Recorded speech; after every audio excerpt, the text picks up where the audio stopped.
大家好，歡迎到初心小教室嘅第8集，我係 Andrew 啊。咁今日想同大家討論下咧二次函數圖像啊。咁啲 A、B、C 嘅正負號到底點樣睇啊？咁首先同大家望一望啊。咁 A 同 C 咧就最簡單噶，我諗個個都咁教噶啦。咁笑咁口 A 大過0，喊咁口 A 細過0，咁絕對冇問題啦。咁下一個就係 C 位啊 ，C 位就會睇 Y-intercept Y 軸截佢啊。如果 Y-intercept 係正嘅，咁咪 C 大過0咯；Y-intercept 係負嘅，咁C 咪細過0咯，就咁簡單嘅啫。OK，咁A 同 C 大家都冇問題，最大個問題咧就係個 B 到底點樣睇啊？我哋望一望呢張圖啊。OK， 我哋望左上角呢個先。OK， 咁點樣睇啊？到底 B 係正定負咧？非常之簡單嘅。第一件事你圈住個 Y-intercept Y 軸截佢個位先。OK， 跟住問自己左去右嗰時到底係上定落 ？OK， 如果呢個係上嘅話，咁個 B 咧就正數噶啦。OK， 望住圈住 Y-intercept 左去右係落嘅話，咁B 就細過0啦。無論笑定喊都係咁睇嘅。我哋睇到個例子啊，譬如話喊嘅 ，OK， 圈住 Y-intercept 左去右係向下，即係落嘅，咁個 B 就係負數噶啦。OK， 咁有個特殊情況啊，阿 Sir 左去右咁，如果係平嘅話咧就解緊等於0啦。OK， 好，如果有咗呢個基礎知識之後咧，我哋睇一睇呢兩條題目，我覺得非常之簡單嘅啫。咁我哋望望 A 大過0，咁正確啊，笑啊嘛。OK， 咁C 先啦，我哋睇 C 啊 ，Y-intercept 呢個位 ，OK， 呢個位擺明係正數嚟噶，正確。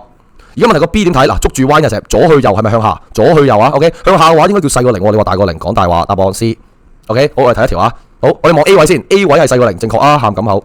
OK， 咁我睇 C 先啊 ，C 係 Y-intercept 呢個位負數冇問題噃，細過0正確。我哋睇睇 B， 嗱望住左去右係咪向上？向上個 B 應該大過0，你竟然話細過0，講大話，答案就係 C 啦。OK， 咁一條片就可以教晒你到底 A、B、C 正定負啦。咁大家就學咗噶啦。OK， 咁大家如果中意呢啲技巧咧，記住報名嚟上堂啦。咁如果大家中意呢啲片咧，記住 like、share，我會定期 upload 多啲俾大家。咁加油俾心機，我哋下條片再見，拜拜。